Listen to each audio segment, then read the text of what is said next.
Real show, here we go. Real show, here we go. You know that it's gotta be that time, so this is what we chant. What keeps on getting them all amped in advance? Come on. You and I rocking out with Iron Man, F.E. You get the general's point of view on top of Roger's rants. We're never tapping out, we're putting the most minutes in. You already know what that's about, you know that winners win. Crush whatever's on task, check the podcast.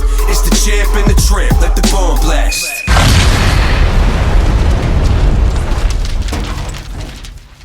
Boom, Champ and The Tramp, episode 23. If you hear Roger breathing heavy, he was bending over trying to fix the cord. I don't have any wind these days. You gotta fucking start training. I was talking to a buddy of mine. He's like, does Roger train? I'm like, man, he used to train. He used to. Yeah. Why don't you hit pads? Just hit pads. Because I don't want to look like an idiot. But what do you mean you don't want to look like an idiot? What the fuck? Because I haven't hit pads since. So what? All right, I'll train. So what? Don't do it in front of people. We're going to a little gym. Okay. I'll hit come pads. over. What nights you got everything right here, and what nights you want me to come over? Yeah. What nights? But you hit the bag. Okay, what nights? Any night. Hey, we have a pre-session before this. All right. Work up a little sweat. Yeah. Probably, got to do it before because we always have a few drinks. I'll be drunk. Yeah, working out. Here. Have you ever done that? Mm-mm. You've never went to the gym, lifted like with a buzz on? Nope. I say a lot of the big fucking pro bodybuilder dudes, a lot of them were Rich Piana, I guess is a good example, do coke before they work out. Oh, that makes sense. I mean, that doesn't make sense. I don't think it's probably good to do any drug before you work out, but I mean... You have to say that for the kids, Frank. No, seriously. I mean, I don't think doing any alcohol or a fucking substance like that's going to help you out. Well, remember... But I would say, I think coke, if you're looking for like a pump and a energy, I could get it. Makes sense, coke, you know? It's the best pre-workout you can do, I would think. But, you know, I do know people that were opiate addicts, and they would love doing opiate and going for like long fucking runs. No shit. Think about it. You're fucking, you don't feel nothing. You feel numb. You just fucking rip, probably. True. Ronnie Coleman, very straight edge guy. You know, Mr. Olympia like 7 times or something like that. But before he ever, got into like the top 10, I think, he couldn't figure out why he wasn't placing. I saw this on his documentary. And I forget who. Again, I suck with names once I get down here. But there was another pro bodybuilder who was highly ranked. And Ronnie went into his room, in the hotel and was like, why can't I place, man? Why can't I place? And he's like, you got to relax, man. You don't relax. Have a drink. Ronnie's like, I never drank ever. I don't drink. I don't want that poison in my body. Had some vodka stuff, and he played his next day. He did a show and placed. Wow. So yeah, I don't know if it dehydrated. I'm sure that was a little coincidence. Yeah, and I'm sure. That dude's a freak, wasn't he? Yeah. What's his thing? A little weight, small weight, or something like that. What's his thing? No. What the hell was his saying? Lightweight, baby. Lightweight. Yeah, lightweight, baby. Lightweight. Yeah, that's it. Yeah. Lightweight, baby. Who's the guy? Still your motherfucking set. Oh my god, CT Fletcher, bro. CT Fletcher, man. He He's actually, got a podcast, I think. He may. I follow him on Twitter, on Instagram. I spoke to him a little bit actually. He gave me a little video for one of my fights. A guy I work with, a dietitian, guy Tyler Mitt and I work with. He heard me listening to one of his motivational things, when I was cutting weight. Yeah. So he hit him up. I guess he knows his son. He hit him up. So before one of my fights, he's like, it's still your motherfucking set. Yeah. He's cool. What do you feel like when any of those guys come out? CT Fletcher, for example, when he first came on the scene, kind of also my buddy Robert Frank, who does, Robert Frank and I are cool. We'll have Robert on one day. We should. But He's like when they come out and they have a stick, right? They have a thing like a stick or a stick. A stick. Yeah. A stick, whatever. That they do. It's at the time. It's so interesting because it's new. It's like fresh, and then like CT Fletcher. I used to go to the gym and watch all his videos. You know what I mean? Fucking watch all of his shit, screaming at people like fucking. You can't overtrain arms. You fucking every day is arm day. Screaming it, and he would get you so pumped, so motivated. I probably haven't watched him in 2 years because I feel like I heard everything he had to say. I think he's different. He's a little different now because of what happened. Heart attack. Heart transplant, bro. He's a woman's heart and everything. He says. Mm-hmm. He doesn't look the same. He doesn't look great, man. He doesn't look bad. I think his new thing, he's like, I'm going to get abs again. He's working to get abs. Hey, that guy says he's going to do it. I bet he fucking does it. Probably. His son's a beast. His son trains now, too. But, there was nobody that could pump you up for the gym like him. Nobody. I mean, he just... I am the one! Yeah. The way he screams at you. Great. It's great. That's what you need, listen to it. You listen to it like, I am the one. It's all positive affirmations and... I'm the motherfucker they told you to worry about. But he was money. He was a power lifter, or started out. You know, I think he said he ate like something like 13 Whoppers a day or something. Yeah. Which is part of the reason he had such heart issues. But wow, he was like right. 350 pounds power lifter, bro. He set all kinds of powerlifting records, and then he got jacked and in shape, and then he became like this motivational gym guy, and that's where he really got more recognition. You know, he set a ton of records as a power lifter. Compton, right? I think so. Yeah. Were you into bodybuilding as a kid? No, bro. Not at I first of all, you weren't into like fucking Arnold Schwarzenegger and stuff like that, though. I mean, did I know who he was? Did I look up to him? Yeah. I mean, I wasn't like a bodybuilder. I had bodybuilding magazines. I didn't have a gym anywhere near me. You didn't care about lifting weights? I had a gym. When did you start lifting weights? When I moved to Jersey. So how old? 18? 20. Wow. Well, no, I moved here at 23. And I think I joined my first gym at like 27. So you've never before that lifted Never weights? lifted weights. Never for like sports? Well, that's not true. I used to get in a car with a couple buddies back growing up in Maine when I was maybe like 21. There was a Winter Harbor Navy base. It was probably like a 35-minute ride, and they had a little gym, kind of like almost like a YMCA gym inside the Navy base. And my buddy Mark, his dad was worked on the Navy base, so he could get us a pass to go in and work out. But you drive 35 minutes with, you know, like four of us would jump in Mark's Jeep and go, and I had no idea what I was doing. And those guys were in pretty good shape, and, you know, they would kind of, but I was not an avid lifter. I only started lifting weights for girls, bro. That's it. I moved to Jersey. I was like, man, I used to have, you know, decent game in Maine, pull some talent, you know, but I was a stick. I was a little, you know, fucking beanpole. I had no size or weight to me at all. And you move down here, and you're a little fish in a big pond down here, and everybody's jacked. So I figured it out. You know, it didn't take me long. I put two and two together. I was like, listen, girls want big, jacked, tan, you know, Guido-looking dudes. So I fit the mold because I wanted the hot chicks. So I went out and got tan and jacked and, you know, joined a gym. But it took me 3 or 4 years to figure that out. I was 23, I think 27. I joined KS Fitness maybe, 27, 28, something like crazy. that. I've been lifting weights since I'm a freshman in high school. Like, really? Probably my sophomore year regularly. How come you never grow? I know you. That's what I'm saying. Honestly, if you told me when I was 13, 14, like, you're going to not stop lifting weights for 30 fucking years or whatever, 24 years on top of this. Well, your body. I would think I'm a monster. What the hell happened? Yeah. Your body's a fucking machine, though, bro. Your body's like it's just a work machine. You know what I mean? It's different. You never really lifted. But no, when I was in high school though, I wanted to get muscles. Come on. Yeah, but how? You were a pretty good wrestler in high school. Yeah, I did. But you know, wrestling muscles equal weight. You had to. Yeah, but listen. So during wrestling season, you're sucked out. After wrestling season, you blow up. You gain like, you know. Plus you're growing, going from Right. I started out at 119, then I went to 130. You know what I mean? So you get bigger as you go. Anybody ever tap you on the shoulder in the locker room and be like, "Hey man, I can get you big. You want some?" No. I had friends. Like I said, I had friends that did steroids, and I would give it to them. You know, so I never wanted. No. What do you mean give it to him? Shoot him? I would shoot the fucking thing in his shoulder. Really? Yeah. And then, like, fucking the needle would bend. I'm like, dude, I don't think it's going in, my man. That's funny. Yeah. But no, I never wanted to do it. That's good, man. That's good. You know, maybe when I'm older, your age. Growth is what you should do when you're I don't know. older. That's I hear yes and no. Nobody's really doing growth anymore. Everybody's doing the new shit. What's the new stuff? Oh fuck! What's the hot off the press there, Raj? Oh, every time you ask me something, I can't think of it. Listen, it's any time I ask you something. What the fuck you mean? All right, I'll come back to it. I'll think of it in a minute. Is it the peptides you're talking about? That's what I'm trying to think of. Tell you. Yeah, peptides. I'll tell you. Which is sort of related. Isn't that like a precursor to growth or something like that? Sort of, yeah. I've never done it. People say it's better than growth, so I don't know.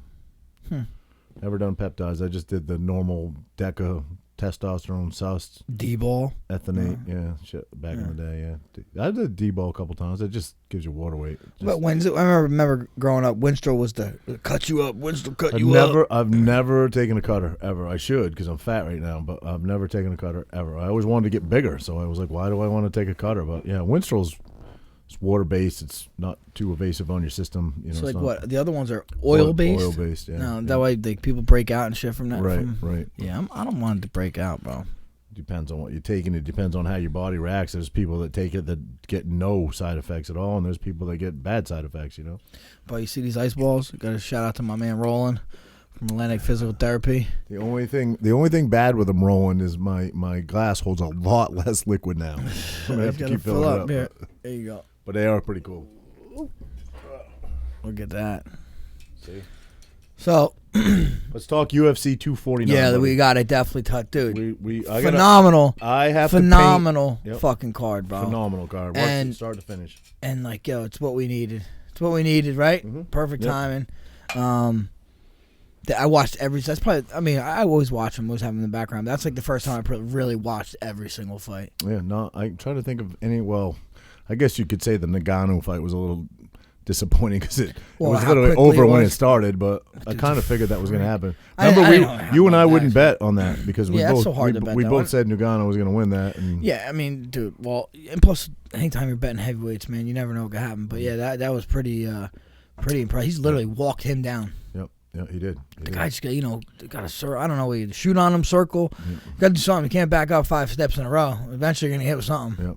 Yeah, he still didn't hit him as hard as I've seen him hit people before, but he turned him out. He turned him off with one punch. That left hook. Yeah. That look like all those other punches didn't land, and then boom, left hook dropped him. Alistair Overeem punch is where he took his head off. Dude. Yeah. The back of his head touched his spine, man. Yeah. It's crazy. Yeah. And Alistair's got a fight coming up. Saturday, right? I think it's Saturday. This fight's tomorrow too. Yeah. Wednesday. Let's go. So I lost. Let's talk about it. You lost. Talk about. I got to paint guys. People that don't know, Frankie and I had a bet. He lost the first time we ever bet on UFC. We always do. We always pick 3 fights where some fights we just absolutely agree on. We're not going to bet against each other, but we always find 3 in the card that we can bet on. Makes it best out of 3. Last time we did this, Frankie lost. He had to dress up like a little sailor boy. The deal was we get to dress each other. This time I lost. He picked that, by the way. I did, okay. but he also picked this one too, by the way. Well, okay, you pick next one. So you know what? You agree to it. So anyway, long story short, the deal was we have to go get a full mani pedi with pink nails and pink toenails, pink fingernails, which I will absolutely do. The problem is there's no nail salons open. I can get Danielle to do it tomorrow and come in here but I know he's not going to be happy with that, so I'll just wait till a nail salon opens and I'll be happy to go do it. But I lost, so you're going to see Roger with pink nails in here very soon. He's excited. Well, here we go again. He's excited. Here we go again. I'm going to wear a dress too, just Oh, listen, I don't doubt it. I don't doubt it. So you lost. So you lost. What fight did you pick? Well, I definitely lost Stevens versus Cater. Cater looked good, man. Really He's a good. Boston kid. I didn't realize that. He looked good. Never hate another kid that's I believe a Boston kid. Correct me if I'm wrong. And I really didn't know much about him. I was so impressed with him. Was that Thug Nasty kid? That Brazilian Jiu-Jitsu fucking. No, he fought a guy from the Boston area. Okay, yeah, he's from like Arkansas. Oh, is he? He didn't sound like he's from Boston, did he? Was you didn't hear him talk? No, I didn't hear him. I guess bro, I he's missed country it. as hell. Is he? Is that the guy you were talking about? This country as hell. He wants. I want my camo shorts. I tweeted. I said, "Give the man his shorts." Bro, he looks so good, man. The other kid was. You could tell the other kid was good. He just never got a chance to get off because he couldn't get him off his back. He couldn't. The kid just kept taking him down every single time. But he's impressive, dude. He almost got the twister. That would be the first time in history that ever happened, right? No. Twice. To win by twice. Yeah. He got Well, it only happened one other time, and him. Was it only one other time? Okay. Korean Zombie got somebody. Korean Zombie, I thought got somebody. And then I think he got it, and then But he was in the position to get it about 10 times. Yeah, crazy. Quite a bit. I mean, he's that good on the ground. The kid is he that must good. be because that kid Rose is no pushover. No, that's what I keep hearing. Yeah, that's what I keep hearing. He's no pushover, but he's gonna be fun to watch. Yep. He's funny. He eats squirrel and shit. He eats what? Squirrel. Really? Yeah. Oh, that's what I heard him saying. That's funny. So yeah, who else? Obviously the main card. Which, listen, I'm gonna say this. This is the one I was fairly confident in. I actually picked Tony. If I had to like bet my kids or money or my house or whatever, I would have picked Khabib when it was Khabib versus Tony. But I kept saying Tony's gonna give Khabib his best run of anybody Khabib's ever fought. Holy fucking shit! Did Gaethje looked incredible, bro? Now I can't wait to see Gaethje fight Khabib. Bro, but you have to give Tony credit for having an iron chin. Absolutely, Gaethje sleeps people, bro. Sleeps everybody. Gaethje put it on him every round, and Tony took it, but literally it just looked like an amateur in there. I wouldn't say he looked like an amateur, but yeah, I would have never thought that would happen. I mean, did I think it would go that way? I thought he was going to put him away earlier. Obviously I picked Gaethje. Yep, I thought the way he would win is if he put him away earlier. And dude, he kept his composure. That's not like him usually. Good. Usually he rocks someone and he's like, "Oh, I'm gonna fucking kill him." Yeah. And dude, he just never once went out of character. Kept stayed. But that's what winners do, right? Yeah. Yeah. Well, I mean, he's been just kind of excelling as he's gone. And now I heard him say, and I should have looked this up before we came down here, so I looked like I knew what I was talking about. He did lose 2 fights because I heard his corner say to him at the end of the 4th, "Listen, don't get complacent. This is how you lost twice. You got complacent. Don't get complacent." Yeah. Who are the 2 people he lost to? He lost to the Underground King, my man Eddie Alvarez. Oh, right. And then he lost to Dustin Poirier. But I mean, both those fights were incredible, incredible fights. I mean, right. They all took damage, and yeah. I'm just fixing the mic here, but yeah, he's gotten better. He's gotten better. He really has. Now I'm excited, and I mean, that says a lot when you get the interim belt and you literally take it off and throw it away and say, "I'll wait for the real one." That's some brass cojones. Yeah, right he's there. a real dude, man. He's a real deal. deal. He came out here and trained with me for a little bit, helped me out for when I was getting ready for Cub Swanson back in 2014. By the way, one of my favorite fights of yours, maybe even my favorite. It's really where you excelled and showed the ground and pound game that you have. You know what I mean? You just kept taking him down and pounding him. I'm having trouble with this mic here, my man. Yeah, well, it's making a lot of noise, but it's a good time to fix it. I know, right in the middle of the podcast. Let's go. Okay, almost. I thought that thing when Frazier was in here, I thought that thing was going to fall out. He ate that mic like 10 times, and he kept grabbing it, moving around. I was like, it's going to fall out of there. He did all right. There you go. Yeah, Perfect. You got it. What about Cejudo and Cruz? What do you think? What do you think about the stoppage? Oh, man.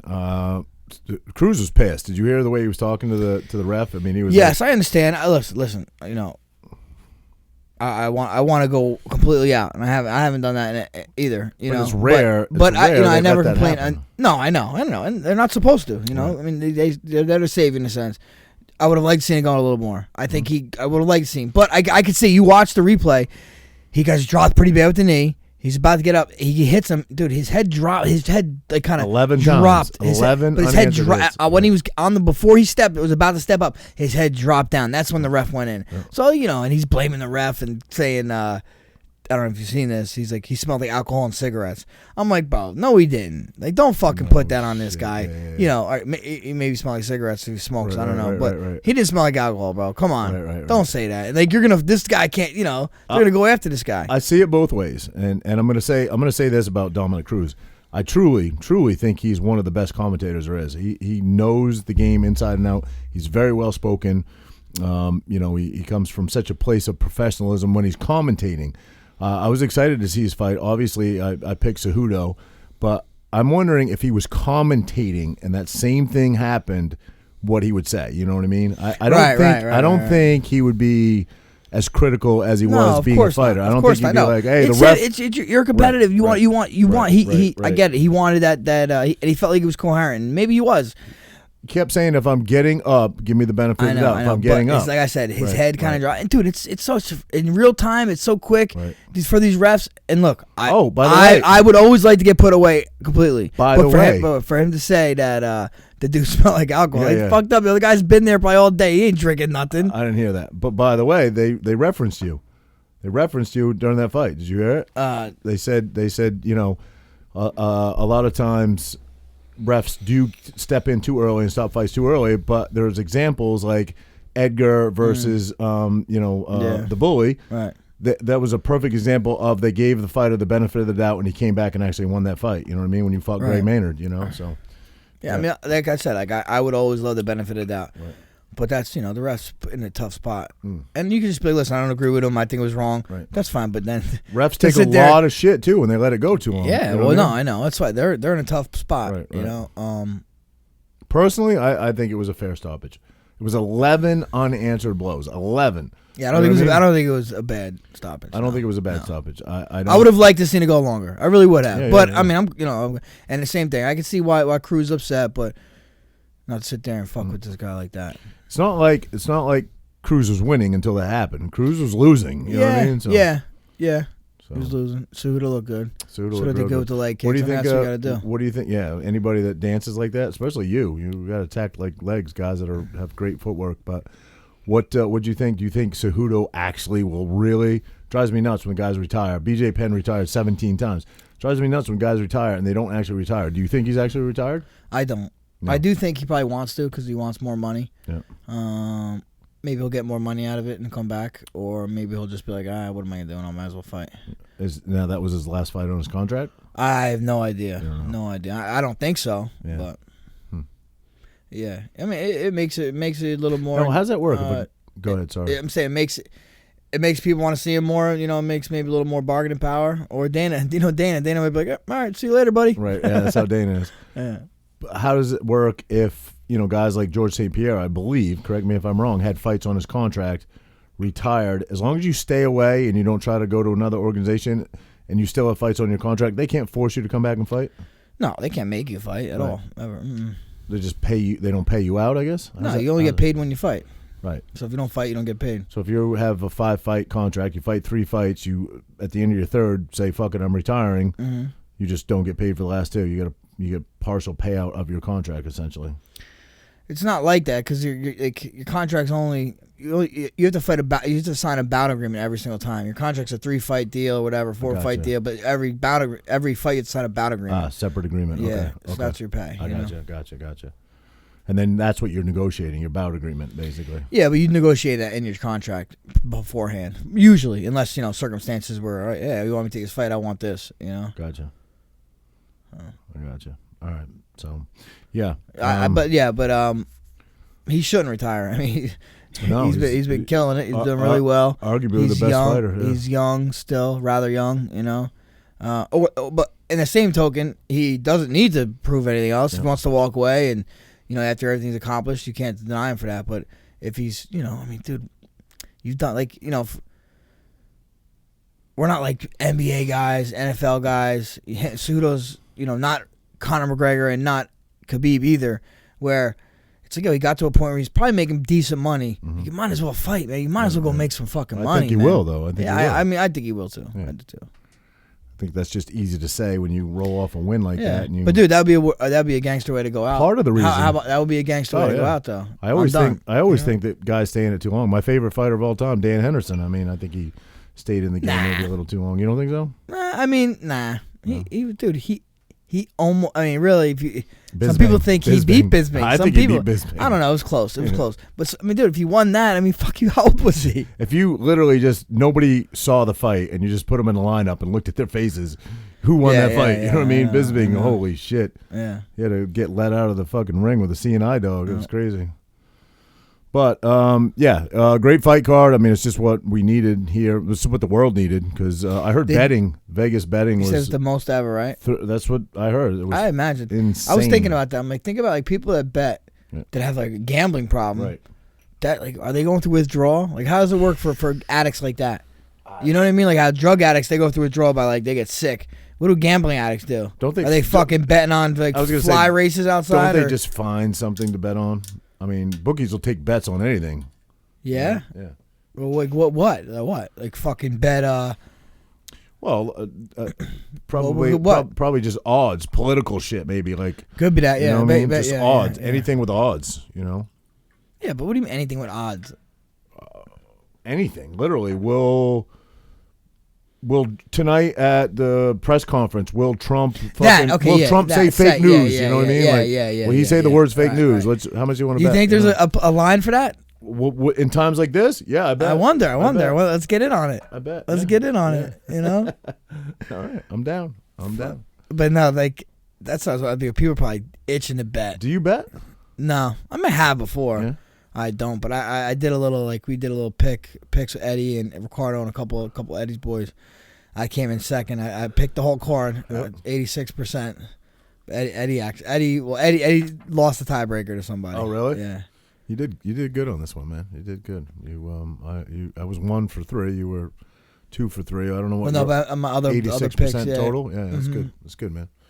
Those are good numbers. I was Esparza and Waterson. I was a little surprised at that one. Yeah, it was. I don't know. What would you think of the overall fight?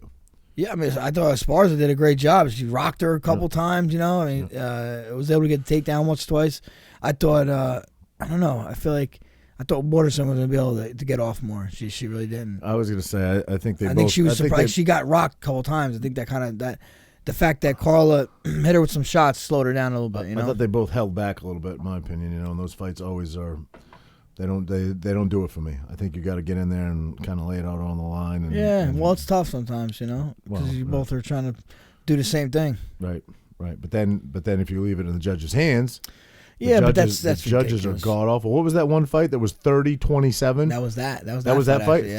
30-27, and then 30-27 the other way. That's horrible. That's horrible. insane. Horrible. It's 6 points off because it's three either way. Yeah. Oh, right. It's a 6-point swing. Yeah. Yeah, it's insane. It's insane.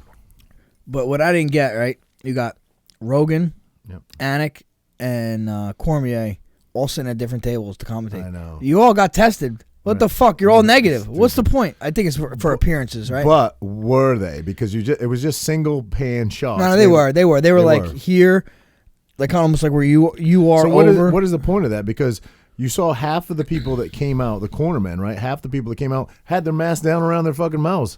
So they didn't have them. You're saying? No, basically they had them on, but they were around their chin like this.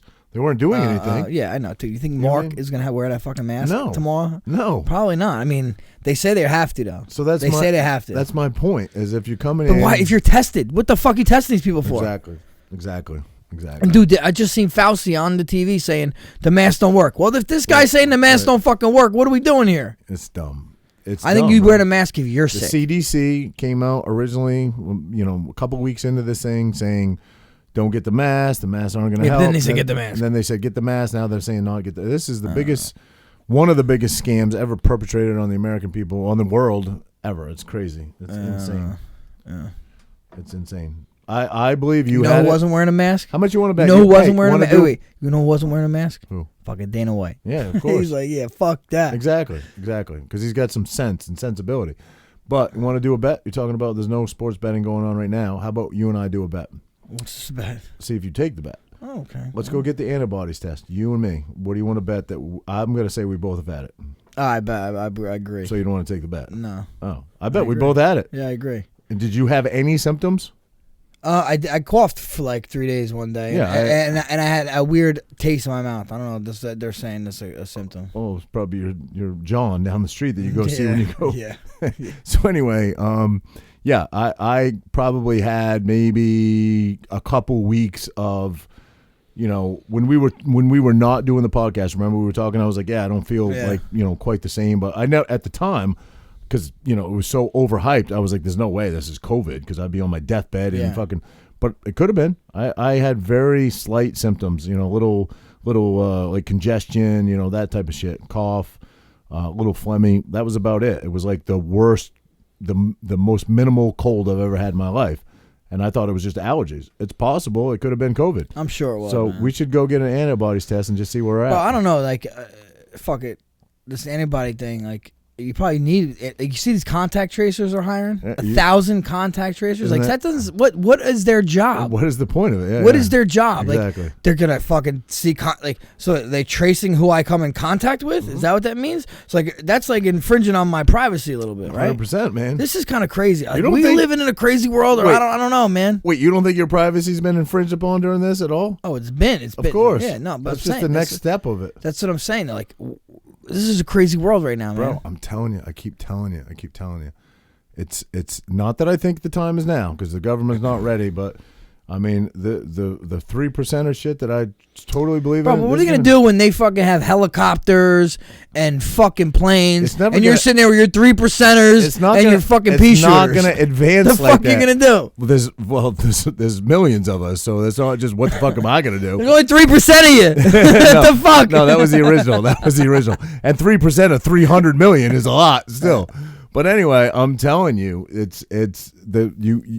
people have to wake up and realize that, this shit is out of control. The fact that we can't, what we were just talking about in California, LA, right? Yeah, they said they just 3 more months. Again, 3 more months. LA County or 3 more months. Dude, that's just ridiculous. They have less numbers than everybody. That is insane. Like, Is that? And again, this is a headline I read on Twitter. Is it real? I don't know. Yeah, but I did see a bunch of people saying, "Wow, LA is about to riot," and then someone else someone said, "Newsom is not a king." Like, what the fuck, It's almost like America is stepping away. Every state is stepping away from the federal government, from the federal level, because that's how it's supposed to be, though, right? I mean, is the state supposed to run themselves? Well, that's fine, but then can't the federal government cut any funding of that state? If the state wants to supersede and be its own, then the federal government should have every right to say, go be on your own. Yeah. And no state wants to agree to that. No, hell no. California doesn't. No, of course.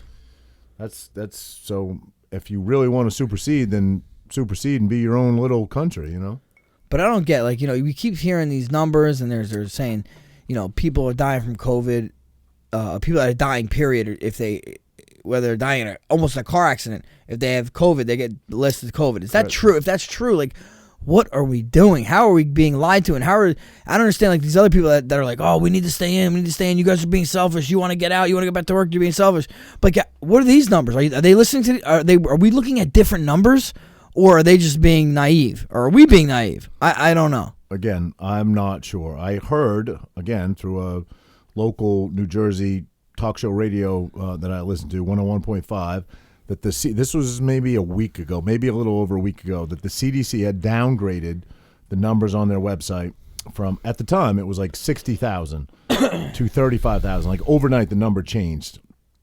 It went from the reported number of 60-something thousand down to 35,000. And they said they had adjusted it for the number of people who maybe were either in contact, like an immediate family member with COVID, or that had it in their system. And the coroners who were being instructed to, if either of those are true, list their cause of death as having coronavirus. Right. They downgraded all that and kind of wiped that state clean. But I looked at it today. The CDC website is at 80,000. So they didn't downgrade it. I don't think it ever got downgraded. So I don't, to be honest with you, real, Frank, what's not? I don't know what to believe. But I know there's independent coroners, that are independent, that aren't connected to the state or the federal government. I'm assuming they work for either, maybe I'm not using the word coroner correctly, but coroner.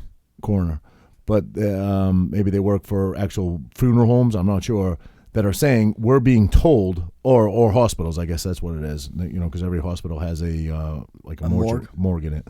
That we're being told to list them as having died of corona. If they get more money too, or something. They're saying. Correct. And this is I heard Elon Musk on Rogan's podcast, and is this guy lying? Because he's saying they're 100% doing that. He's like, Rogan was like, yeah, that's what we're hearing. He's like, no, not matter of factly. He's like, they are actually doing that. Right. And then see, this is why when we do this show, I always say this is what I'm hearing, because I don't know it to be factual. When he said that, when Elon Musk said that, who's an extremely intelligent guy, way more than me, what was his follow up to that? What did he back that up with? What did he say? How does he know that? Because I could just say whatever. Yeah, right. I don't know. What did he cite? I don't know. That's why I'm a big Ben Shapiro fan, because I love listening to Ben Shapiro. I just don't imagine he literally backs up everything with fact. This is what he did say. This is one fact he said. Okay, he has a Tesla factory in China. It has 7,000 employees. Not one of them died there. Not one. Wow. I don't know if that means anything or statistically or whatnot, but that again, what do I often say? That I throw it back to they're back to work there. Personal experience. Yeah. When all else fails, bring it back into your own life. I know one person through a roundabout sort of way that has died of coronavirus. If he has that has died, do you know anybody personally that has died? Mm-mm. Person in my old neighborhood, she hit me up. Where I used to live, Jenny and I used to live. Mm-hmm. Her ex-husband died of corona. That's the only person, and that is the most indirect, roundabout sort of way that I know. He still lived over there? No, he didn't live over there. He lived in New York. What about health-wise? What was that? Health-wise, was he a healthy guy? I have no clue, honestly. Okay. But what I'm saying is Elon Musk, that's sort of personal. This is his factory. If he's saying it's on a personal level. So sometimes you just got to disregard all the China white noise. Was the where it originated too. Right. So if you avoided all the white noise, all the media, all the social media, all the media on TV, all the news, and you just took it back to Elon Musk personal knowledge, if that's true, I mean that's a pretty shocking statistic that not one person in a 7,000 member factory died. Yeah, I would think so. All right. You know. I mean, do you think you know 7,000 people? Probably I don't know 7,000 people. Do I know personally? No. Mm-hmm. Personally? No, it's too much, right? No, I'm not saying he personally knows it. I know. He probably gets a report from the manager. I'm trying to say, how many people do you know? You think? Oh God. What's the number? You think? No, like not just of, because obviously we know of thousands of rich, famous celebrities, right? I guess I'm saying like pretty well. Maybe not acquaintances. How many acquaintances? Isn't there like a certain threshold of how many you could remember? Yeah, I believe there is something. I think it's probably in the hundreds. Hundreds, yeah. Yeah, like that. But you know that, right? You know that there is a threshold of people you can remember. Supposedly, I hear. And once you get past that, you can't take any more. Yeah, probably. You should try that with Renee tonight. Walk upstairs and be like, "Who are you? Why are you in my house?" Yeah, you won past my threshold. I tried already. You just went.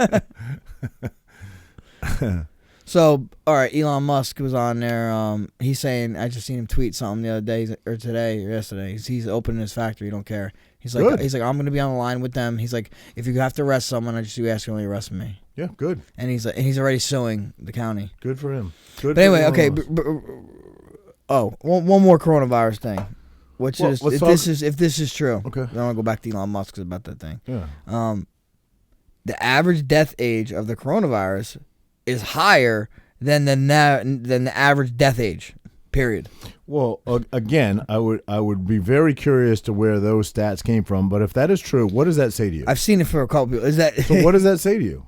What is that? Doesn't that say that we need to move the fuck on? This is. Right? I don't want to call it a hoax because a hoax means it's completely.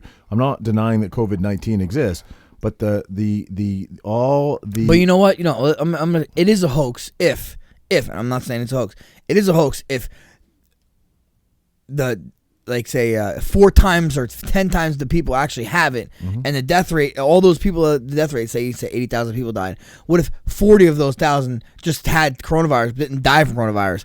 That brings down the death rate to it would be the same number of people. Less. I think it would be less. Who die over the flu. Yes, I think it would be less actually. Yeah. So that is a hoax then, right? And I'm not people are gonna be like, oh, you're selfish, you're incentive, people are dying, families are dying. It's a fucked up thing. You know who the majority of people that are saying that to you though are? Who? Sheep. Yeah. They're sheep. I don't know. I think some people are genuine. I am genuinely concerned, especially in the beginning. I was concerned. You're very all over the place.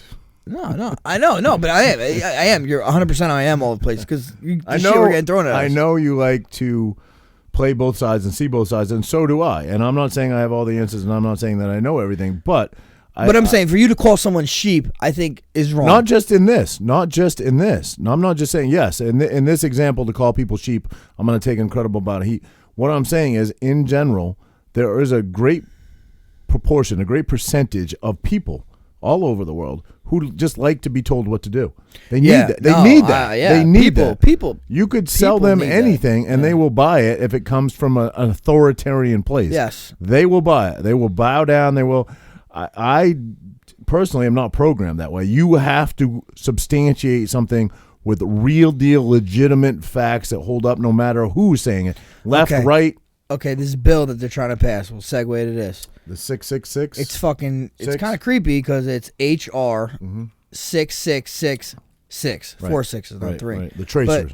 But no, this is the tracer. This is again reading on social media and stuff. But I've been saying this a lot.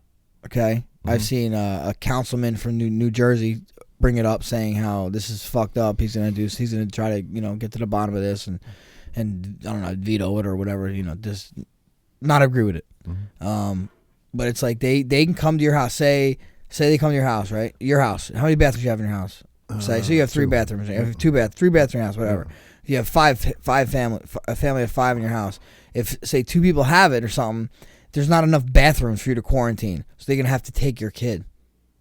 Listen, I know nothing really about this bill at all, other than what you just told me, essentially, and I promise you, they'll take your kid or take you. I promise you, it won't pass. It will never pass. Yeah, it may pass. It may pass, but people are going to die by bullets. Yeah, I'm gonna die. You come and take my kid. I'm gonna die. You come. That's what I feel like, though. That's what's gonna happen. The government comes with by force, right? Because it's always by force. Well, that's you don't always pay. the end. You don't pay your taxes. You don't pay your taxes. It's by force. They force you. You either go to jail or a man with a gun and comes and says you're going to pay your taxes. If the government comes to my door and does an inventory of my house and sees how many bathrooms there are, and then says I'm taking one of your kids, I promise you, all I'm going to say is that kid will not leave my house. That's what I say. I promise That's what I say. I know, but probably we're going to get shot and killed over it. No, that's why I say it'll never happen. Yeah, I it'll hope not. never happen. Not. That bill will never pass. I hope not, man. I hope fiction. not. It'll never pass. Never. Yeah, I don't know, man. I just think we're living such crazy fucking times, man. And who knows what is Sheep this the are easy- beginning? Is this the beginning of some crazy fucking shit? Sheep are easy to herd, right? That's why, again, you always laugh at me, make fun of 3%, and that's fine. I love the back and forth, and there should always be opposing points of view, but that's why it is a small percentage usually that stands up. Greg Anderson. Let's talk about him. I think I have the name right. Who? Is it Greg? I know his last name's Anderson. Hang on. I have so much respect for this guy. Hang on a minute. Yeah, Greg. I got the name right. Greg Anderson, right? He's a cop, a 10-year veteran. Actually, he's more than a 10-year veteran as a cop because I believe, I'm probably going to get this wrong, he was a cop in L.A. before he took his position in Washington State. Greg Anderson is a cop. That's Seattle, right? Seattle, yeah. Washington State, Seattle, yeah. Seattle, so yeah, North California, right? West Coast. He's a cop there. The crazy thing is, I saw, and it wasn't even that popular at the time. It literally had maybe thousands of views. I saw the post he put up, and maybe, I don't know, because everything on Instagram is generated by what you view, so maybe it popped up in my feed because I view a lot of stuff like this. I follow a lot of cops, things like that. But he posted, I believe it was about an 8-minute video. He's sitting in his cruiser. He's in full uniform, and he posts a very heartfelt and a very honest. You can tell clearly the guy's a constitutionalist, which I am. He believes wholeheartedly in the Constitution, and the Constitution supersedes everything, right? You can just tell by his video. He doesn't say it, but so he essentially says, he talks to his fellow brethren, law enforcement officers, and says, I'm very saddened by what I'm seeing. You know what I mean? That people are being dragged out of their homes for doing nails. Like probably nail shop owners are doing nails. People coming to their house. Tattoo parlor guys. I saw a post where the guy got dragged out of his tattoo parlor because he refused to close. And he said, I'm talking to my fellow officers right now. Essentially, for all intents and purposes, I don't want to misquote, but you can't do this. You know what I mean? Like almost shame on you for doing this. People have rights. You can't take away their rights. You can't take advantage of people for wanting to make a living to provide for their families. And it was an 8-minute long video. It was a lot more detailed than that. And then I watched the follow up to it. So he's on administrative leave right now, right? Because he refused to take it down. At first, he got a lot of positivity from his obviously his fellow law enforcement officers, but I believe his higher ups, I don't want to say his chief, but his higher ups, the first message that he received was, good for you, Greg. We're proud of you, got your back or whatever. Nice post or whatever. Right. At that time, it had like 100,000 views, I think, something along those lines. And then a few hours later, it started catching traction. Hey, Greg, we're going to have to ask you to take that post down. Greg says, hey, I respectfully decline. I feel like it was a positive message to the people, to my fellow law enforcement. I respectfully decline. A couple hours later, hey, we talked to the union. The union now says that you must take it down, the police union, or it's insubordination. So please make the right decision. And then he talks to his chief, who he says, I have tremendous amount of respect for. My chief tried to talk me through it and say, listen, you just can't defy the governor. You can't. We can't defy the governor. And he says, you know what? You have to believe in something. And if I'm gonna stand on this mountain and do this, I'm not going to take the post down. And they put him on administrative leave and are probably going to fire the guy. I know he owns a jiu-jitsu school. He does, actually. Yep. And Yep. I hope people support the fuck out of his jiu-jitsu Me school. too, man. bro. Me too. I mean, truly though, in your heart, do you believe in this guy? He didn't say anything that was. He didn't say fuck the governor. Bro. He didn't say he's 100% right. He's right. He's 100% right. I seen Tim Kennedy. You cannot drag people out of their fucking homes for doing nails in their fucking home. That means somebody drove to their house knowingly that potentially they could put themselves at risk because they wanted their fucking nails done. They're not driving around in a rape van, dragging people into the van doing their nails. It's crazy, bro. Tim Kennedy tweeted today, he's like, if you're a cop that's arresting a guy that's opening his business to feed his family, right, you're not a cop, you're a fucking Gestapo. Hey, we should mention, friend of yours, sort of a friend of mine, even though I've personally never met the guy. We chat a lot through. Tom Deblase. He's another guy that's very outspoken, man, wants to open his school in the worst way. And I think he's about to say, I know he's doing virtual. Actually, I believe he did, but everybody's 6 feet apart. Right. And he's saying, come and get me, basically. I know. I mean, you know, maybe some unwanted attention. I don't know if I want that attention. Well, maybe you don't put it on Instagram. No, but you know what? I'm not in his shoes. I don't have a gym. I don't own a gym. I don't have students that are looking to play. So I get what he's doing. I get why he wants. His point is his focus. I have to provide for my family. Yes. What are you doing for me? You're doing nothing for me. Right. I'm a business owner. I can't get unemployment. Yeah, man. Dude, there's people that are definitely pretty bad off, man. And it's funny because now LA Times just released an article saying the economic outcome could kill much more people than the virus. Yeah. Like, dude, listen, people have been saying this for I was going to say, a lot of people have been saying it. I said it a couple weeks ago on our podcast, there's no greater killer than poverty. Yeah. And a lot of people laugh at that, like, ha, what are you talking about? The people that are doing that are probably white-collar workers. There's an incredible amount of America that is paycheck to paycheck, legitimately. And there's an incredible amount of those that may not qualify for unemployment, you know what I mean?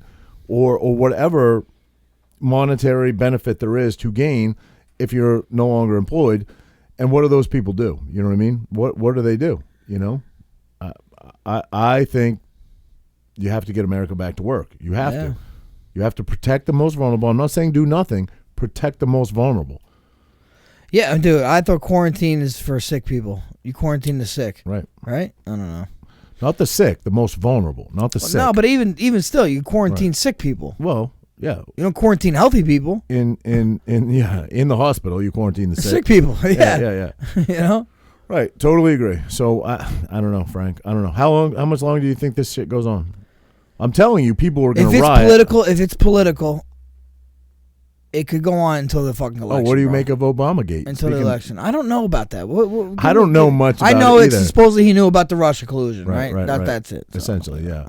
It's just both sides are playing too. Like, come on, man. Let's just worry about this monster in front of us. Let's get rid of this thing already. I keep saying now it's my turn. Now it's my turn. Because they did fucking crucify Trump. They threw everything at the guy they could possibly throw at him. Let's see. Is Trump going to even do anything, or is he going to talk shit? You know? I don't know. So back to Elon Musk. Okay, when he was on Rogan's, get rid of the coronavirus bullshit for now. Okay. He said he's going to have a neural link is. He's working on. So he has Tesla. Mm-hmm. He has SpaceX, which is pretty impressive. SpaceX, he figured out how to bring rockets back down to Earth. You know what I mean? Like usually you get one rocket and then you're gone. Now he brings it back down. You can reuse them. Then he has the Boring Company, which is I didn't know anything about that one. That's where he's trying to make the tunnels, the Hyperloop. He was trying to make San Francisco to L.A. in 30 minutes. Oh, so like a tram system almost. Kind of, but underground, where it's like he's trying to develop this, and he eventually talking about like coast to coast, you know, because he's like fucking Tony Stark, the guy. Well, listen, we're idiots. We're a couple idiots sitting in the basement. You're not that bright either. You get hit in the head a lot. You'd be super smart if you didn't get hit in the head a lot. But anyway, you'd be in trouble. Here's a question. You said San Francisco to L.A., right? So that's all West Coast shit. Correct. They have horrendous, horrible earthquakes out there, and they sit directly on one of the biggest fault lines in the world. How is an underground system ever going to be able to operate? Are they under safely? Right. I know. I wonder how deep down though. Are they under the plate? Are they under the tectonics? Platonics? Well, I don't think it would matter whether you're down because it disrupts so much surface area. Even if you're below it, I would think it's. So I don't know. At the very least, going to affect the openings. You know. So I don't know. But let's ask Elon. Come on. You free next week? Come on. Would you come on the show? You do Rogan. Is there any reason why you wouldn't do Champ and The Tramp? So anyway, he has this other thing he's working on. It's called Neuralink. Yep. And what it is just like something you attach to your brain, right? So he says he pretty much make like a inch or circle a circle diameter inch in your head, right? You bore out your skull, take it out, and then you replace it with this chip kind of that has wires that goes into wherever your brain may be, maybe the front, maybe the back, maybe the side, wherever you have an issue in your brain. And it puts wires in there, and say you're blind, it'll make you see. It'll make that part of your brain fire where you can see. Or you're deaf, it'll make you hear. Or he even said quadriplegics, it'll be able to make them walk. Well, that can't be true. Why not? Because your spine is severed. I know, but I think how does that fix that? Your brain tells everything to do. If you have listen. If you have an L4, L5 disc, when Elon right? Musk comes here, you could tell him. But wait, he can't do this. Your spine goes like this, right? If L5 is over here and there's no connection to the spinal canal at all, the brain would have nothing to do with it. Nothing. I mean, I wouldn't doubt him. Yeah, well, I would. He's a much more intelligent guy than I am, but he's saying brain injuries. I would think they would do a tremendous amount. They're going to. He said, he says in a year they're going to be testing on people. He seems a little maybe ahead of himself, but I have no issue with that. I thought you were going to talk about something that was like federally mandated or something. No, like he's not. I mean, he's not trying to do. He's shit an like independent guy coming up with amazing ideas. He's like, help. I feel like he really wants to help humanity. You know, like a car that doesn't need Right. Doesn't need to put on gas. You're helping the planet, right? I agree. And cars that people want. People want them fucking cars. Yeah, they do. You know, even the SpaceX thing. Why don't you trade that 9,000 horsepower fucking Caddy and get one of those? Those things are 10 times faster than my Caddy. Well, if you get all the upgrades, you can get like the bigger battery and all that shit. I'm not gonna get no fucking shitty one. Come on. No, it makes no noise. No, I know it doesn't. That's just you in the passenger seat. Frankie made it funny. That actually might be your best line yet. That's actually a good one. Yeah, they say they were talking about adding noise to them, making them. Yeah, no, I know in the speaker because people are getting hit by them. They don't see them, especially in like New York. But I heard even in M5s, the engine is in your speaker. Really? So, yeah. Really? Yep. Oh shit. Maybe one day when I can afford an M5, I'll let you know. Yeah. Me too, buddy. Me too. But that's pretty I mean, think about it. If I have no issue with any of that. No, but I'm just saying. Bill Gates microchipping people and that's insanity. But I feel like they test the waters. You know, they always, it's kind of like passing a bill in Congress, right? But you know, like they pass bills like by putting them under other bills. Yeah, they sneak them in. Yeah. But that's what I'm saying. Isn't everything? Don't they just sneak shit through? Like, you know, let's say for example, if this whole COVID thing is a hoax, right, to gain control of the people or something like that. You know, maybe this is a test to see how the people react. Maybe there's going to be, you know, in the year 2030, there's going to be a mass pandemic that really reels in the sheep. You know what I mean? Well, I mean, what if this was a real? What if? I mean, not. It is real. It's fucking real. People are still dying. I'm not saying it's fake. I'm saying. I mean, but what if overhypeness? What if it was what it could be? And also, or what if it was like a Spanish flu? Fucking 50 million people died. And also, two things I'm saying. I'm not saying that it's fake. I'm not saying it doesn't exist. It definitely exists. I know people that work in, you know, healthcare and they work in the front lines. It definitely exists. But what if it's not from eating a bat? What if it was made in a lab? What if? What are you going to do? Right. I'm saying, what if this is all created for a reason? Well, people are saying it is. Some people are saying that. Right. Conspiracy theorists are. And I'm asking Frankie Edgar. What if? I mean, what UFC the fuck? I'm lightweight champion. What if that's true? I'm going to have to call my 3% of brothers and we're going to have to fucking fight these guys, I guess. Frankie, I'm trying to get you behind the movement. You own a gun. What do you own, by the way? I own one little pea shooter. You own a 9mm, right? 9mm. Get behind the movement, son. I'm trying to get my. Be a law-abiding citizen. Listen, I changed my address, and I'm trying to go do the whole fucking address thing. It's taking forever. Oh, you changed for your. I moved. Right. You know, right. You're on your firearms ID card. Correct. Yeah, and you haven't got it back yet. No. Oh, okay. I just do everything for the. So what do you want to? I want to get another. Yeah. Firearm sales are through the roof right now. I know. I'd like to get. To get a shotgun and a rifle. I think that's a good addition. Mm-hmm. Yeah. But like, yo, where can we go shoot these fucking things? Rifle for what? That wouldn't be for home protection. A rifle's not for I'm not talking about home protection, man. I'm talking about 3%ers and shit, bro. Hey. I like where your head's at, bro. You have a rifle? I've got everything. Then why do you have it? It's not for home protection, pal. Oh, no. Actually, my AR isn't Jersey compliant, so I keep my AR in Maine. But Why? Because that's too many clips, too big a clip, or Oh God, you're talking like a Democrat now. I don't know. What does that mean? Fuck it, I don't know. Too big a clip. Is that why it's not isn't that? What are you talking about? The clips are fuck you talking like a Democrat. I'm talking like a fucking someone that knows laws. In New Jersey, they even made the clip smaller, right? For your handgun. 10 rounds. You're allowed now, right? I remember when I first got a gun. I think it was a 15. Yeah, but that's easy. That's an easy fix. That's literally just an clip, add-on. But that's what I was asking. What your well, I think my AR. I haven't seen it in a bit, but I think it has 3 things that aren't. I have a flash suppressor on it, which isn't Jersey legal. That make it a muzzle. Yeah, it basically suppresses the flash, the flash. Flare that comes out of the end of the. Really? That's good to have, in case they're fucking spying on us. Muzzle brake, which is almost the same thing. The capacity rounds that the magazine holds. Not clips. Clips are for pistols. But anyway, the magazine holds more, which is an easy fix. You just go out and buy, and the stock is collapsible, which you're not allowed to have a collapsible. Why? Stock. Why does that matter? Do you want me to tell you? Do you want me to tell you the real reason, or do you want me to tell you the reason? Why they say that? Yeah. They say that they don't want you to be able to hide it, conceal it, and walk into a bank and rob a bank. Yeah. Can you conceal it if it's collapsible? No. Collapsible? The most used gun in any crime is a pistol, which you can conceal anywhere. So it makes no sense whatsoever. Right. A pistol fires the exact same way as a. But collapsible just meant the butt on it, where they put it on your shoulder, it bends in. And they just put a pin in it. It takes 30 seconds to put a pin in it. And then now it's not collapsible. And then it's Jersey legal, Jersey compliant. Okay. Yep. So AR-15. What does AR stand for? Armalite. I just learned that tonight when you sent me that video. I was gonna say you better know. I didn't know that sounded. I didn't think it. AR stands for. It was essentially the original company that came out in the 50s, I think, and I believe they got 1,000 people are going to correct me, and please do, because knowledge is power, and I like learning. But I believe they got a military. Call them names too. Fuck it. Yeah. Call me Fat Boy Slim, all that sort of thing.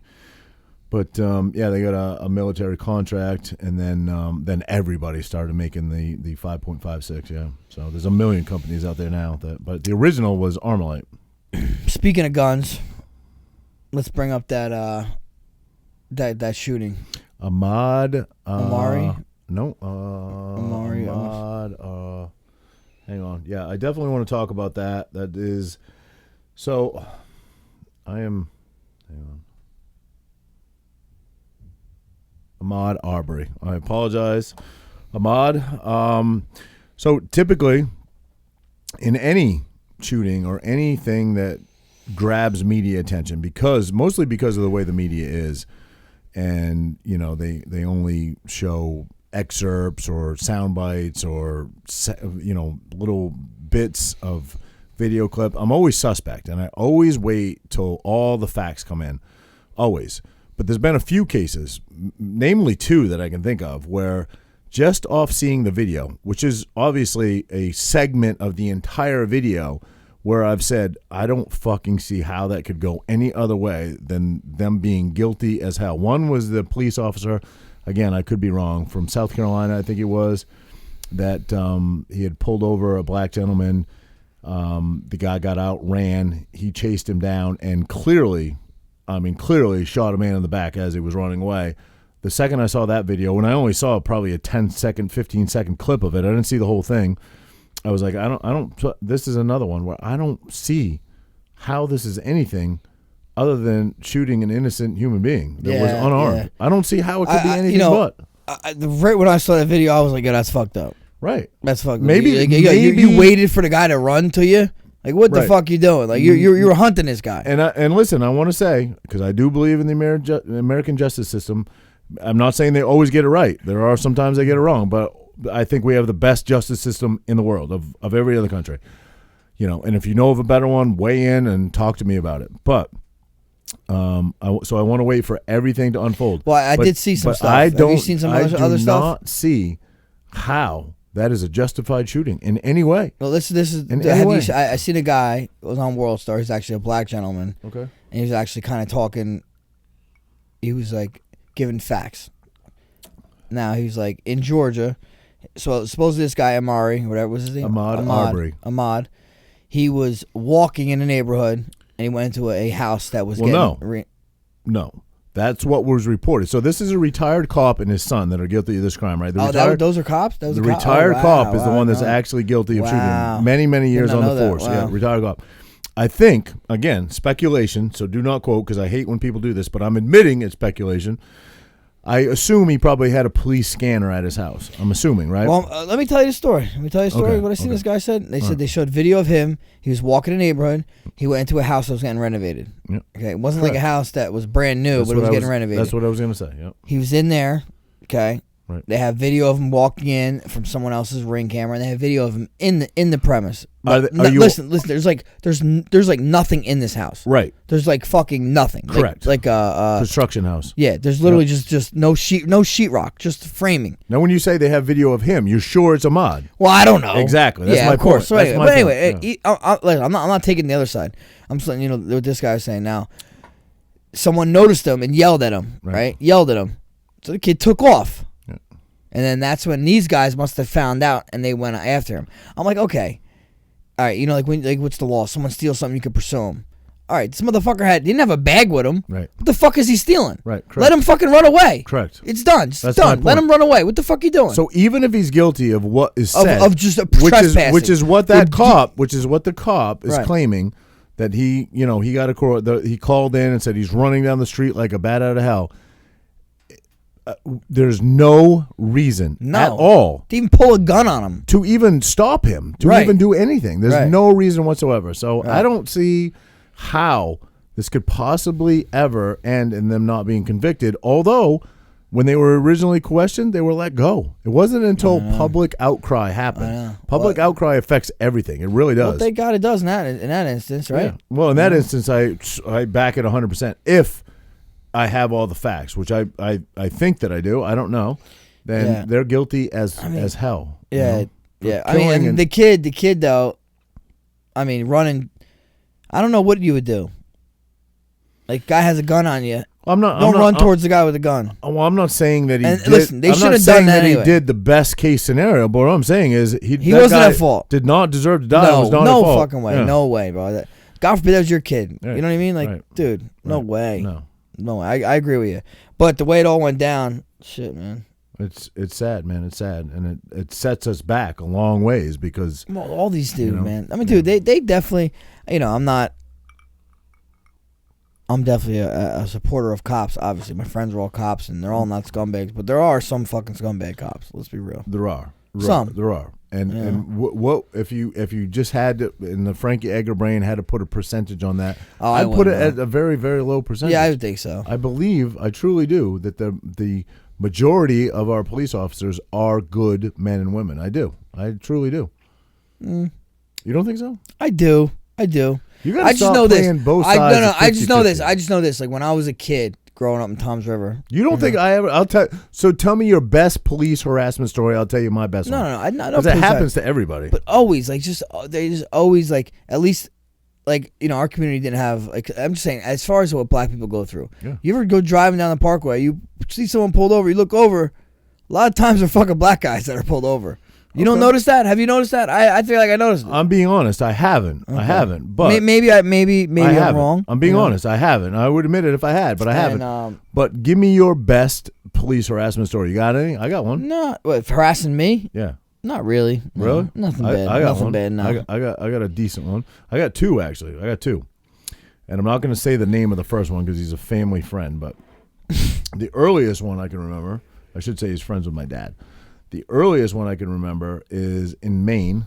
And again, if this happened and it was a different caller, it would be a real issue. But the earliest one I can remember was in Maine. I was sitting at in my dad's place of business. I was sitting at his gas station, and it was probably like 1 o'clock in the morning in my truck. I had a big jacked up lifted, because I was a hillbilly motherfucker, F-150, right? And my buddy Mickey went driving by. I was sitting there actually, no, let me back up a little bit. I was going home, and I crossed the Cherryfield Bridge, which is a tiny little bridge, and there was a kid sitting on the bridge, and I knew who it was. It was my buddy Dave, right? So I was like, holy shit, this kid. We weren't really that tight. He hung out with a totally different clique, but I turned around. It was like 1 a.m. I'm like, what are you doing, bro? He's like, I'm just chilling. He was like smoking a cigarette. I was like, jump in, I'll give you a ride home. So he pulled up to my dad's gas station, which was right up the street, and we were just like fucking bullshitting. And, he was like smoking a cigarette, whatever. And this kid, Mickey, my buddy Mickey, goes driving by. He had a big jacked up truck. And he had a pickup truck full of people. And I could tell they'd been like partying or whatever. So he saw me. I saw him. It's like 1 o'clock in the morning. Now, this is small town. This is like country bumpkin living, right?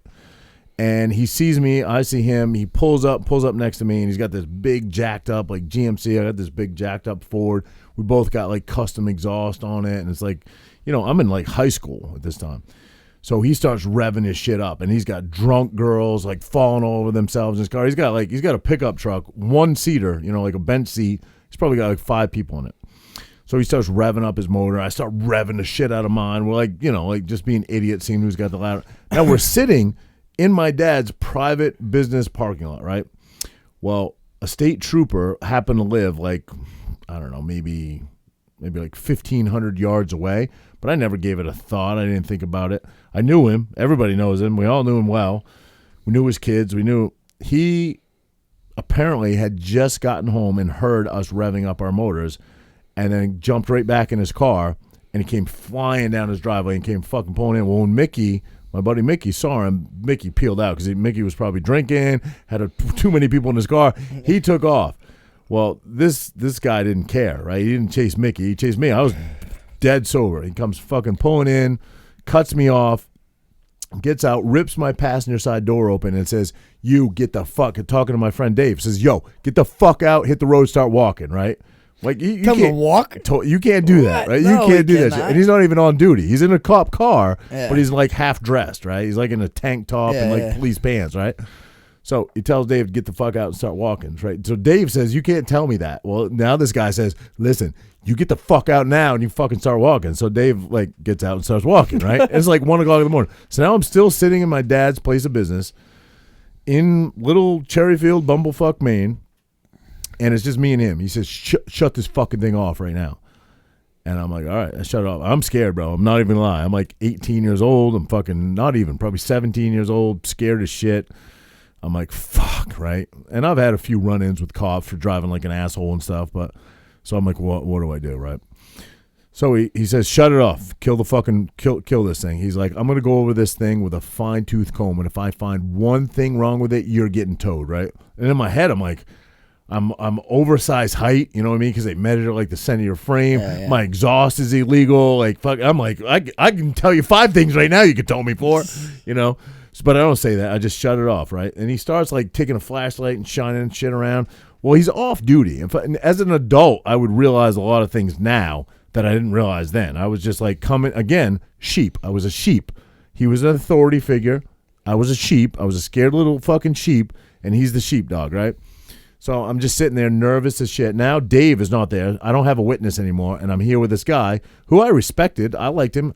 And as God is my witness, I was not trying to piss him off by revving up my motor. I was not. I didn't even think about it. Mickey was revving his motor up. I started revving mine up. Yeah. You know, he comes around to my passenger driver's side, rips the door open, and says, "You will never fuck with me in my kingdom. That's my home up there. You don't fuck with me in my kingdom." I remember he specifically. Get the fuck out of here. Who the fuck is this guy, bro? He called it his kingdom, right? The fuck out of here. So I'm like, holy fucking shit, right? So I'm freaking out. I'm like apologizing all of myself. He's going all over my truck. And then he comes back to me and rips the door open again. No, slams the door now and looks at me because I'm lifted. Like his eyes are like the level of, like my door where I can see him. And I remember he sticks his hand up and he bangs it on my windshield and he says, "If you ever fuck with me in my kingdom again, I'll put a 35 Remington right through this fucking windshield," right? What? 35 Remington. The only reason I remember that quote and that line is because my dad owns a 35 Remington. It's not a common gun. It's a hunting rifle, right? Yeah. It's not that common of a gun. So I remember it, and at the time I was thinking, holy shit, my dad owns a 35 Remington. Well, basically he threatened to kill me. You know what I mean? I'll put a 35 Remington right through this fucking windshield, you know? That's pretty fucked up. So I told my dad about it. I went home because I was pretty shook up. Not that night. Like a couple days later, I was like, yo, like fucking, and I'm not going to say his name. He's a well-respected guy. Everybody likes him. My dad's actually friends with him. He's actually done work for me before at the main house. And I like him. So I told my dad about it. My dad got pissed. My dad usually carries around a 38 stub nose on his side. He goes, "Yeah, well, he'll be eating a 38 fucking stub. He'll be eating a 35 fucking 35 slug or whatever. You know what I mean?" So I told my dad about it, and a bunch of time passed, like weeks passed. I was still living back there. And I remember I was on the bulldozer. My dad owned a bulldozer, and I was grading the yard in my dad's gas station, his business back there. And the cop, the state trooper that I had the issue with, who lived like 1,500 yards away, pulled in to gas up. And my dad was outside, like talking to me about, grade this, fill that pole hole in. And I said, there he is, right there. And my dad said, I'm going to talk to him. My fucking dad marched over, pulled the passenger side door over, and they were friends. And got in and he sat in that cop car for about, I don't know, half hour maybe. And I'm like grading the yard with this bulldozer. And I keep looking over I'm thinking I'm gonna get in more trouble because my dad got out and said I took care of it. You know what I mean? I took care of it, and that's all he ever said. So I don't know what he said. I don't know what happened, but so that was one run in with a cop who basically said I'll fucking kill you if you ever fuck with me again. Wasn't the end of the world. No, I'm not comparing it to some of the heinous shit that ever happened. And then I can think of a number of stories, but one that sticks out in my head is when I moved to Jersey, I went for a ride. I think I went to New York City, actually, to be honest with you. I went to New York City. I think I went to meet somebody, had a drink or had, some food, whatever. I came back, and at the time I was living with my buddy Mike in Whiting, which is the middle of nowhere. As you know, Whiting's like in the middle of nowhere. And it was like 2 a.m, bro, and I was getting home, and I was so fucking tired. And I had a backpack on, and it was cold. I remember it was cold. I think it was the fall, and I just wanted to get home. And I was like a mile away from my house, and it was really late at night. It was like 1, 2 a.m. And when you go down to this little development, you make a hard left off a main road and then a hard right, and it kind of goes to a little side road. And it's like a 35-mile-an-hour speed limit, and it's like a double yellow line. Well, I had a car in front of me at the light. It was like an older lady, and I was so fucking cold. I just wanted to get home. She made a left, and I did not think she was going to make a right to go into the same development I was, and she did. She makes a left and a right. So I'm like, fuck. I just winged out around her. I just went, and I wasn't even like, rah, I just went around her, and I looked behind me, and I see these fucking lights coming. This cop was sitting at a baseball fucking, like a baseball stadium baseball park behind me, and he pulls out, and he fucking flies out past that car and pulls me over. I got a backpack on, a helmet on, and it's 2 cops. One is a rookie cop that's driving, that's like training under the guy that's on the fucking passenger side. And he gets out, and he's got his hand on his gun. And he's like, shut the bike off, get off the bike, right? And I'm like, what the fuck did I do, right? So the other cop gets out, and I'm like kind of going slow because I'm like, I'm a half a mile away from my house, right? So the other cop gets out, and he actually pulls his gun out, right? What? So he doesn't point it at me. He's kind of got it like this, right?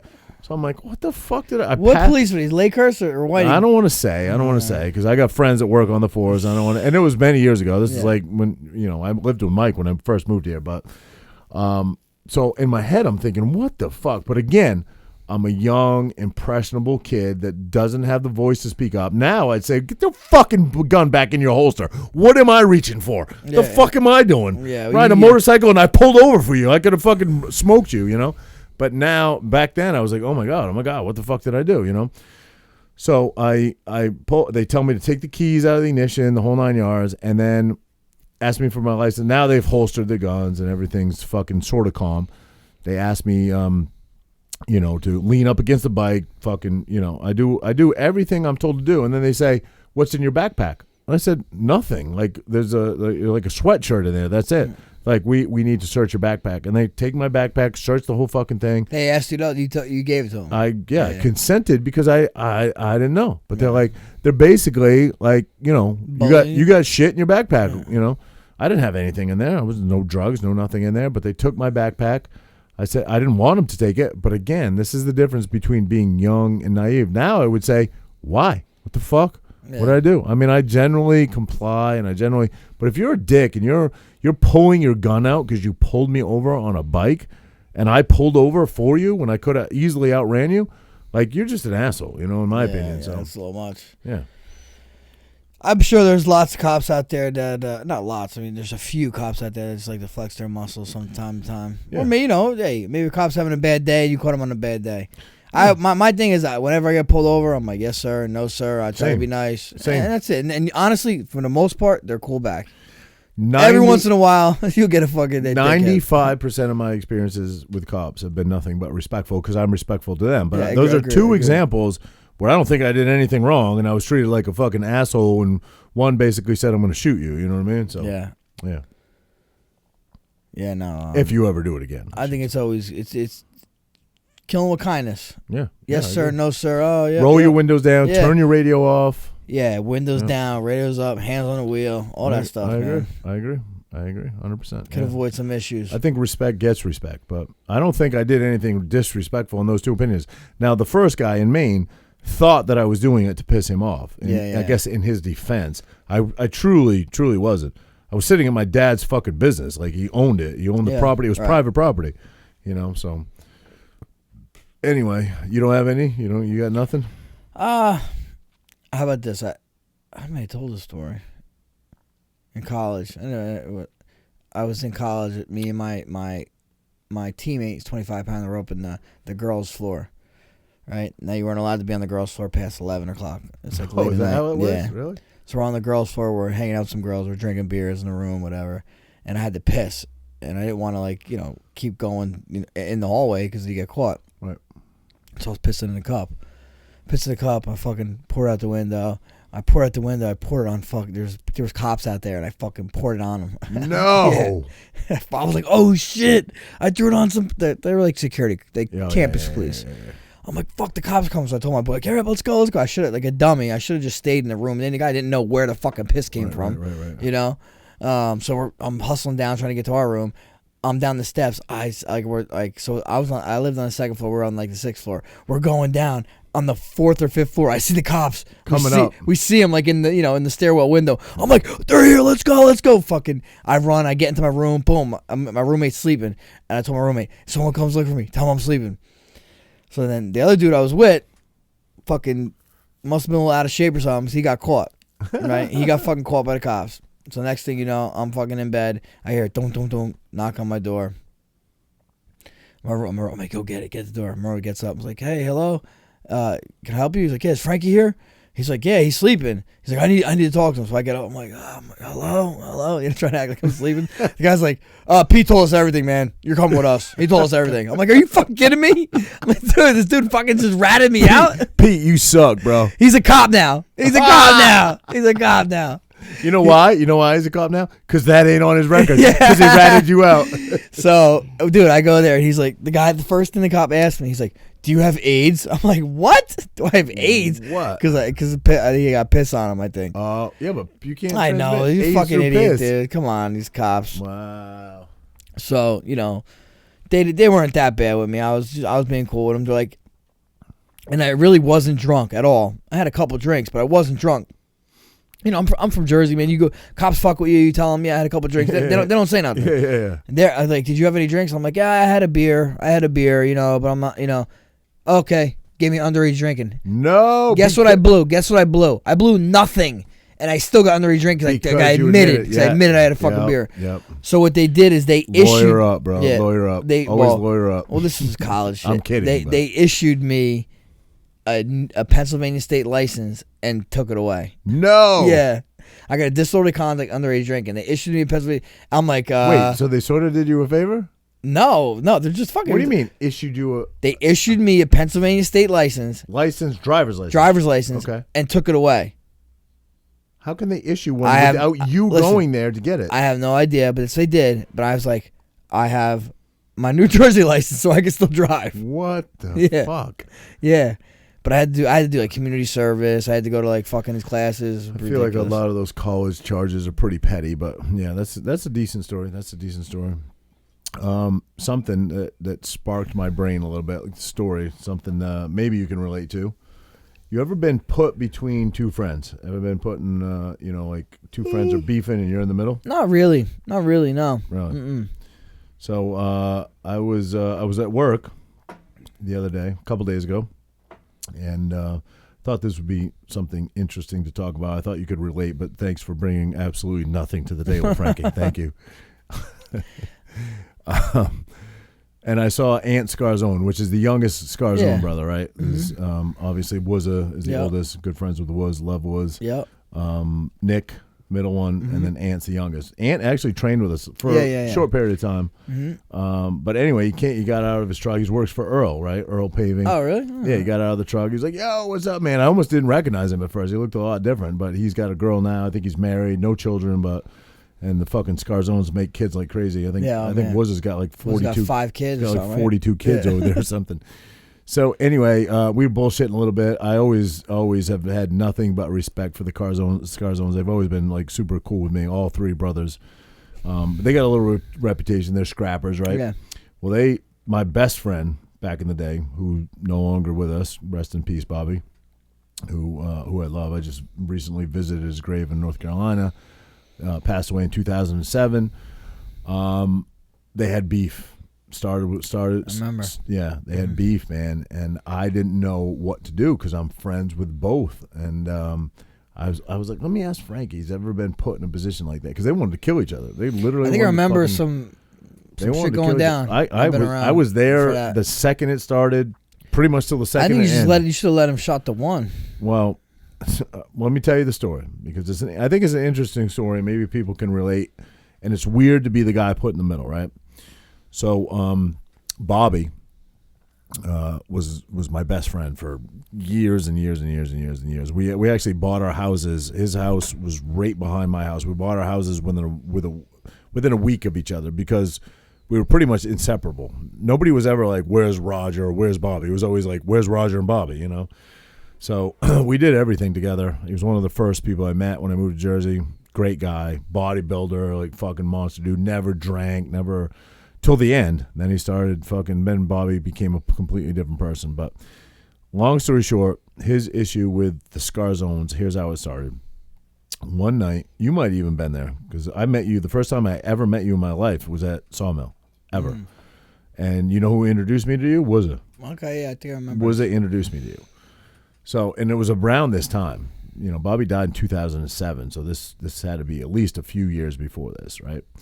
And what brought this all back to life was running into Ant the other day. I'd kind of sort of forgotten this story, but we were at Sawmill. Bobby and I were there together, and Bobby was out on the dance floor, and I was up at the bar. And I don't know what happened. I don't know the exact details of it, but Nick, from the story I'm told, and I could be wrong, punched Bobby. The story Bobby says is that Nick put on brass knuckles and punched him and knocked Bobby out. And Bobby's not a bitch. Bobby's a tough kid. Bobby swears he put on brass knuckles and made it unfair and snuck him and knocked him out. That's Bobby's version. Nick's version is that he cleaned him and cleaned his clock, right? So Bobby immediately the next day, Bobby's not the type of guy that lets shit go, right? Bobby's going to even the score, right? So the next day he comes to my house, and I knew basically what happened. But by the time I got down there to help Bobby, it was already over. They were already escorting everybody out. I left. We all went home. I think Bobby that night was demanding that, but his girl at the time, he was with this girl, Monica, calmed him down, and he kind of let it go till the next day. Well, the next day, bright and early, he's at my house demanding answers and who did what, right? And all I knew was that Nick had punched him. That's all I knew. So I think that's all I told him was like, listen, Nick Scarzone fucking punched you. I don't know what the beef was. I don't know what happened. And Nick and I were tight, but not as tight as me and Wuzza. Wuzza and I were always like really cool. And I still love Wuzza to this day. Wuzza's married to Melody, and I dated Melissa for a while, Melody's sister. Right. You know what I mean? I don't have a bad word to say about Melissa. Melissa's a good girl. She's always done me solid. So anyway, long story short, he's demanding answers and basically asking me in the most roundabout to team up with him and fuck some motherfuckers up, right? Meaning the Scarzones, right? Mm-hmm. So I'm like, man, they've never been anything but good to me. I'm boys with Woods. Like Bobby, I really don't want to get involved in this. Well, he took umbrage to that. He didn't like that I didn't want to wage war with him. But Bobby had brass nuts. He truly did. He had brass balls on him. He somehow starts tracking people down and gets Wuzza's work address, right? So at the time, Wuzza's not even the one that punched him. Wuzza's the oldest brother. Yeah. Wuzza is doing like mortgages, right? Yeah, at a bank, mm-hmm. right?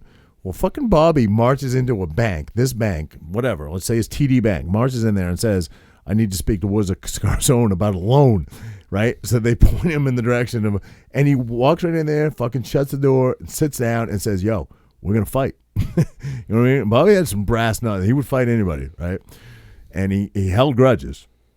So Wuzza is basically like, basically Wuzza ain't no bitch either, right? So Wuzza is basically like, look, it ain't gonna happen here, motherfucker, but it can happen, right? Yeah. So then this personal fucking family war starts, right? Because Bobby's got a little brother, Johnny. Johnny's always gonna be, Bobby's team or whatever. And at the time, I had a roommate. I won't say his name, but Bobby was friends with my roommate because my roommate would do some outlandish shit that maybe other people wouldn't do. So I think how it started, from what I know, and I think I have this accurate, is that Bobby figured out it wasn't it was Nick that did it. It wasn't Wuzza. So he figured it out. He got like the story straight, figured it out. Because you got to remember, he was sleeping in the middle of the dance floor, which the part that killed Bobby was the embarrassment factor, which would be what killed me too, right? He got snuck, he got fucking slapped, and he was laying in the middle of the dance floor slapped. And he wasn't going to let that slide. He was going to even the score, even if nobody knew about it but him. He was going to even that score. He wanted a one-up, right? So he figures out that it's not Wuzza, that it was Wuzza's younger brother, right? Nick. And again, correct me if I'm wrong, I think I had this story right.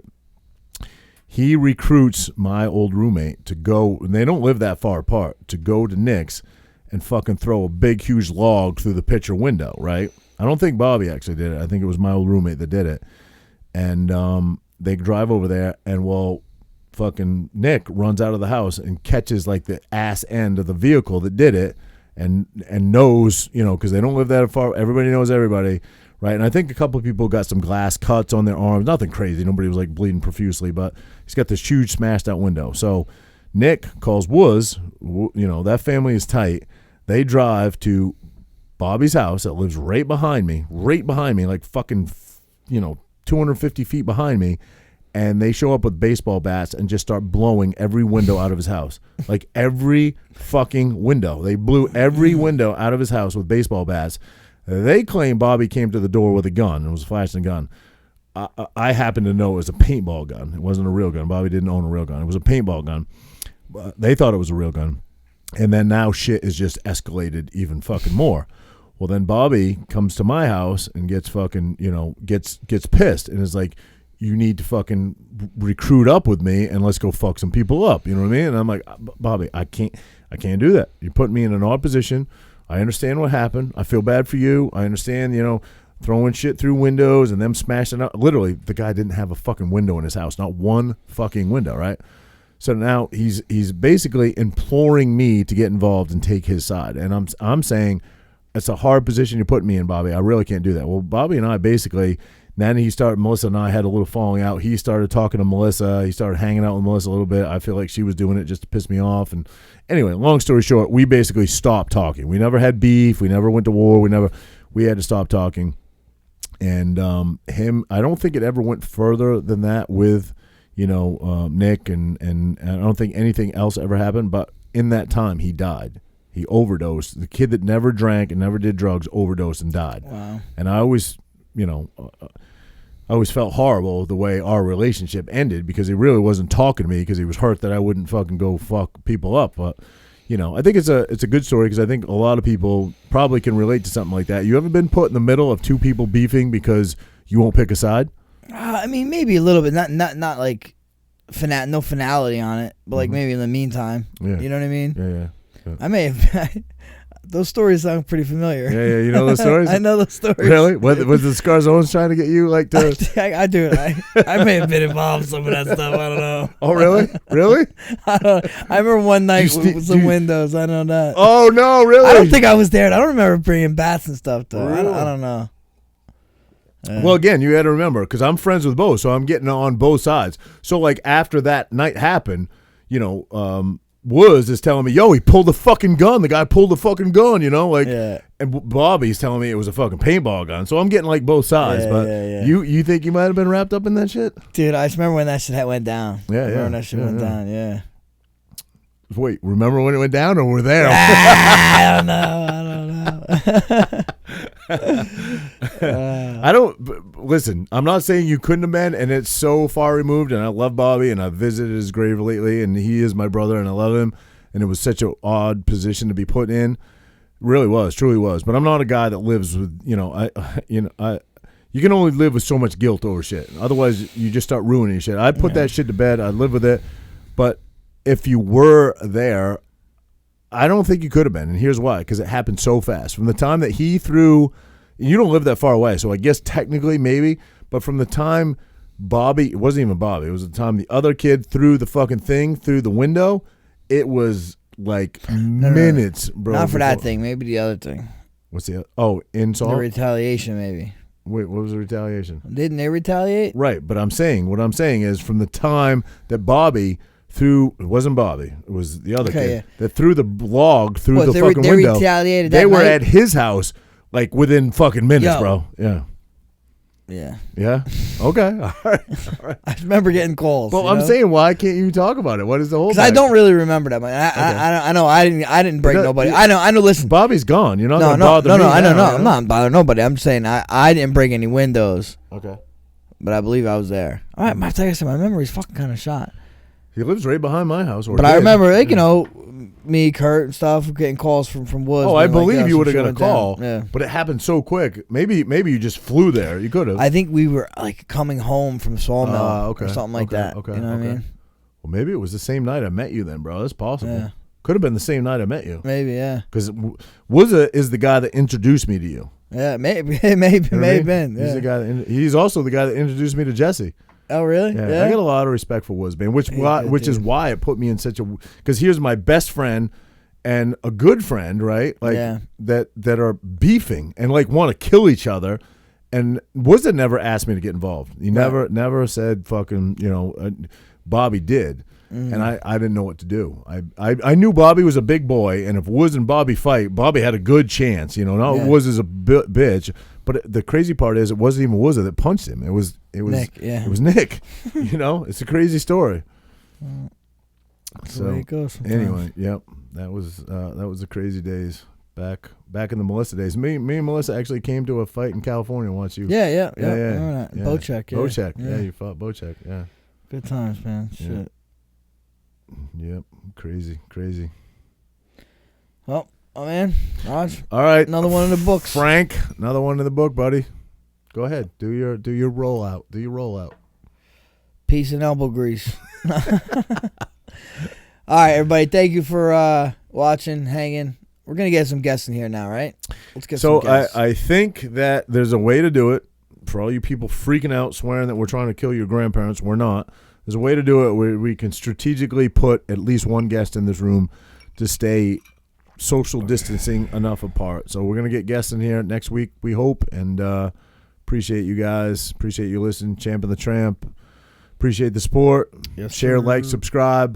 Check us out on YouTube. You can get an in-look, studio look. Check out our new Matthews Edgar Champ and The Tramp's surfboard up there if you can see it. It's Edgar Matthews, whatever. I don't think it matters. I said Frank. Edgar's Matthews. Edgar's, yeah, you can't even pronounce his own name.